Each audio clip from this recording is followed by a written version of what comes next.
Pernah kepikiran nggak gimana sebuah janji sederhana bisa jadi instrumen keuangan yang super canggih? Nah, hari ini kita bakal bedah tuntas soal kafalah, sebuah konsep kuno yang ternyata jadi jembatan penting ke dunia perbankan modern. Anggap saja ini anatomi dari sebuah janji. Coba deh kita ingat-ingat lagi. Pernah nggak sih Anda diminta jadi penjamin buat pinjaman teman? Atau mungkin ikut tanda tangan waktu ada kerabat yang mau sewa rumah? Situasi kayak gini kan umum banget ya, mungkin banyak dari kita pernah ngalamin. Nah, kalau Anda pernah ngelakuin itu, selamat, Anda itu sebenarnya udah mempraktekkan salah satu prinsip paling fundamental dalam keuangan syariah. Tindakan yang basisnya kepercayaan total ini ada nama resminya, namanya kafalah. Oke, jadi apa sih kafalah itu sebenarnya? Intinya simple, sebuah janji adalah utang. Yuk kita lihat definisinya lebih dalam dan apa bedanya dengan konsep lain. Coba bayangin kafalah itu kayak pengalihan tanggung jawab. Jadi ada si penjamin atau kafil yang pada dasarnya bilang ke pemberi pinjaman, tenang aja, kalau dia nggak bisa bayar, saya yang maju, saya yang tanggung. Udah, sesimpel itu konsepnya. Nah, di sini ada detail yang penting banget. Kafalah itu sering disamain sama yang namanya daman, padahal keduanya beda. Gini, kafalah itu jaminan atas orangnya, atas pribadinya. Jadi kalau amit-amit debiturnya meninggal, ya udah jaminannya selesai. Tapi daman adalah jaminan atas aset atau propertinya. Jadi meskipun debiturnya udah nggak ada, kewajiban atas aset itu tetap nempel di penjamin. Kuncinya di pertanyaan ini, yang dijamin itu orangnya atau hartanya? Tentu aja ya, konsep sekuat ini pasti punya fondasi yang dalam banget. Yuk kita coba lacak jejaknya dalam keyakinan dan sejarah yang usianya udah ribuan tahun. Salah satu landasan paling kuatnya bisa kita temuin langsung di Al-Quran, tepatnya di kisah Nabi Yusuf. Ada momen di mana seorang pejabat Mesir bilang dengan sangat tegas, dan aku yang menjaminnya. Dalam bahasa aslinya, kalimat itu berbunyi, wa ana bihi za'im. Kuat banget kan? Konteksnya gimana? Ini terjadi pas piala raja hilang.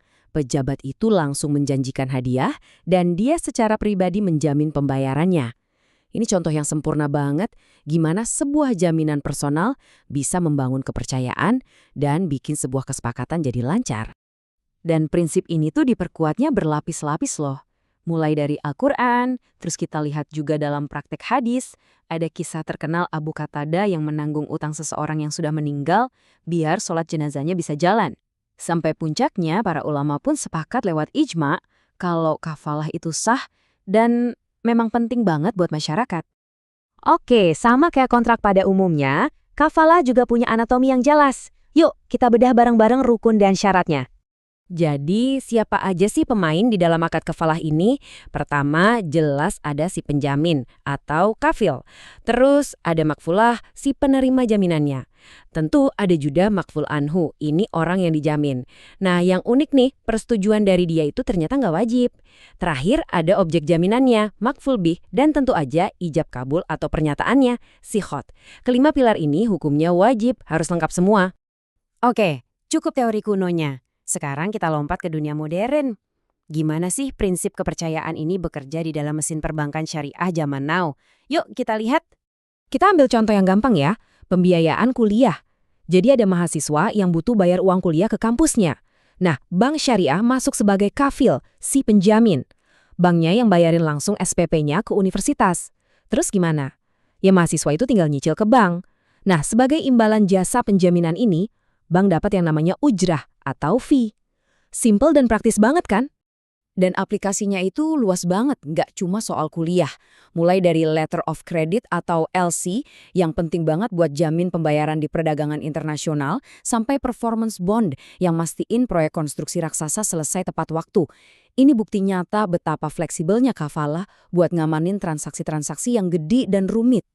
Nah, sekarang kita masuk ke jantung pembahasannya. Di sini ada sebuah transformasi yang fundamental banget, yaitu pergeseran kafalah dari yang tadinya murni tindakan amal menjadi sebuah produk komersial. Jadi gini, awalnya itu kafalah murni sebuah akad tabarru. Artinya apa? Artinya ini tindakan sukarela buat berbuat baik. Anda jadi penjamin ya karena murni pengen nolong aja, gak ngarep imbalan apa-apa. Bener-bener soal solidaritas komunitas. Tapi di perbankan modern, kayak contoh mahasiswa tadi, bank sebagai penjamin itu mengenakan biaya. Ada ujroh. Disinilah titik perubahan besarnya terjadi. Dan inilah transformasinya. Dari akad tabaru yang sifatnya sukarela, jadi akad muawadah yang komersial. Dari niat tulus menolong, bergeser jadi transaksi bisnis. Ini adalah sebuah adaptasi yang krusial, supaya prinsip kuno ini tetap relevan di sistem ekonomi kita yang sekarang. Ini semua akhirnya ninggalin kita dengan satu pertanyaan besar ya. Bagaimana caranya sebuah prinsip yang lahir dari rasa percaya dan niat baik bisa beradaptasi bahkan sukses besar di tengah ekonomi global yang orientasinya jelas-jelas profit. Nah, inilah inti dari tantangan sekaligus evolusi keuangan syariah itu sendiri.